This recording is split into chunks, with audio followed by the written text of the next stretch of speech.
Okay, so I'm going to talk about a DK app, which obviously started off like one of those things when you sit in a clinic and you have a patient, you talk to the patient, and the patient says, oh, why can't you do this much more effectively digitally? So it depends on which the patient is. So I had a patient who had hypocalcemia. His wife had, patient's wife had a thyroidectomy and ended up having low calcium. This was done abroad.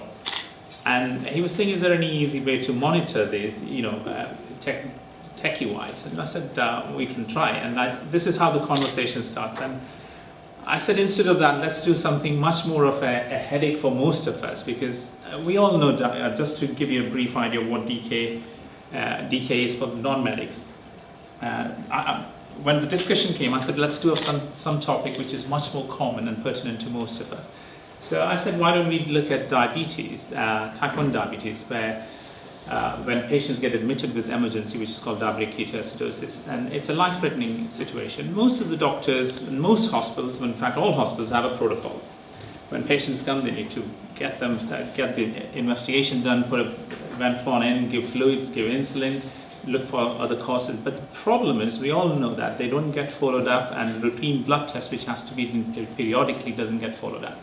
And this is a big problem. And invariably, when you do an audit on these patients, we find that their potassium has not been checked. They're still on insulin infusion. They're eating and drinking, walking with the drip, and having a cigarette over the weekend because not a single doctor has bothered to change it to the normal insulin. And this all adds up, because clearly what's happening is, if your patient is managed initially and they've got better, if they're staying in hospital unnecessarily for more than 48 hours, it's costing the NHS, and it's also exposing the patients to more risk, essentially impact on risk of infection, risk of insulin errors, again risk of them going hypos as well, and hypers. So these are the problems. So unnecessary increase in cost. But when we talk about this, there's a guideline. There's a guideline on the trust website. Some hospitals have paper guidelines, but it's still there. But despite this still continues to be a problem. So the way I was looking at is there any other way we can empower people to at least have more tools which will make them aware these are the tests to be done? So when I spoke to this chap who was with me in the clinic, he said, we need to make something which is much more interactive, and people should go back to it rather than reading a text from an app. There are a lot of apps there, so I'm not saying this is anything new. Apps, anyone can create an app. So the discussion started around April. And I'll tell you why it's taken us 2 years since the whole thing started. And I only mentioned it to him. He in fact went and bought an iMac computer. I didn't say I have money or anything. At least it showed me that he's enthusiastic about it. So then he teams up with another person who's a graphic designer.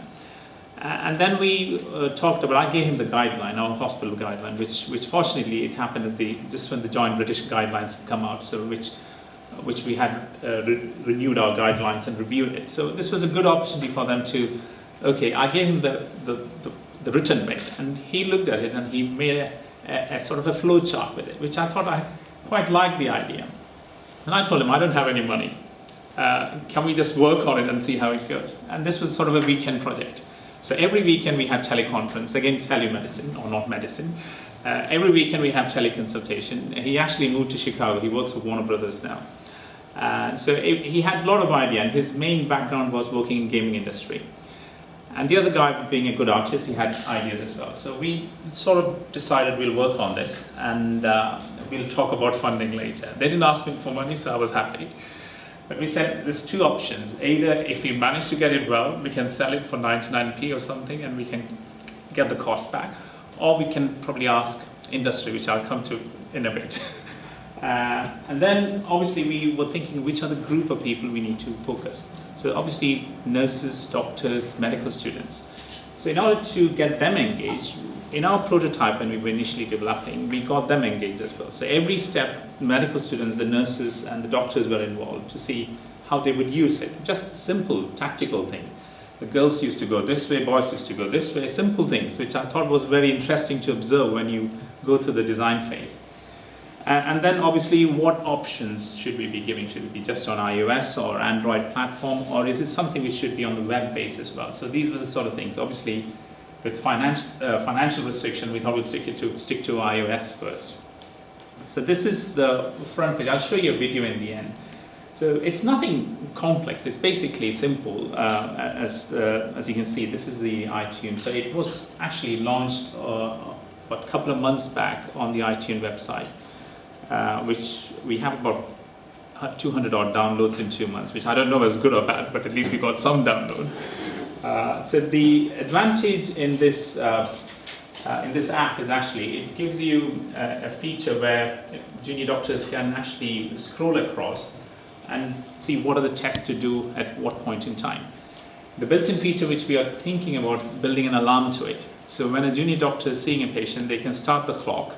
So when the blood tests need to be done in 1 hour, 2 hours, because that's one big problem, because patients don't get the potassium monitored, and that's the biggest killer if you look at people with DKA. So that's one thing. The other thing if you look at the different fluid regime, insulin regime, potassium, with each screenshot, you can see that there'll be a clear instruction. It's a decision tool. There's not a lot of reading there. It just tells you if the blood pressure is less than 90, press yes. If it's no, it just guides you. You don't have to think much here. It's exactly like the flow chart which you have in your hospital. So it's not much thinking here. Again, based on body weight, it'll compute the insulin requirement, potassium as well, which there's another screenshot for that. And the other thing which we did in this app is actually to convert patients from IV insulin to subcut insulin. So when somebody is unwell, they are on insulin infusion, and once they start eating and drinking and their acidosis improves, they can go back onto their normal insulin. But that bit, usually what happens, as is the case, majority of these patients gets admitted on Friday, and they end up on a drip for most of the weekend. That's unnecessary if they've got better, but they still remain on the drip for another 24 hours. And then the Monday comes, and then the team comes, and that's when they change. So it's unnecessary 2-day stay, which costs the hospital more, costs the NHS. So if there is some way whether any doctor who's non-diabetologist can switch their insulin regime to their normal insulin regime, or just a rough guide on how to convert to sub, that will be another advantage. So there is a facility for that as well on that. And this is if they are on a variable rate insulin infusion. So it's not, again, as I said, it's nothing new, but it's just a feature where junior doctors or medical students can have the guideline in their palm, basically. That's what it is. So what's the way forward? We'd like it to be made available on a web-based platform if possible. In fact, a couple of trusts have approached us, can we do it on a web-based platform? So obviously that's something which you're looking at, and it is possible. It's exactly the same thing what is on an app. They can view it on the screen and on any ward on the computer. Custom made for each trust with minor adaptation. Technically, there's no difference between, all the trusts are managing exactly the same way. There are certain things which people like to follow.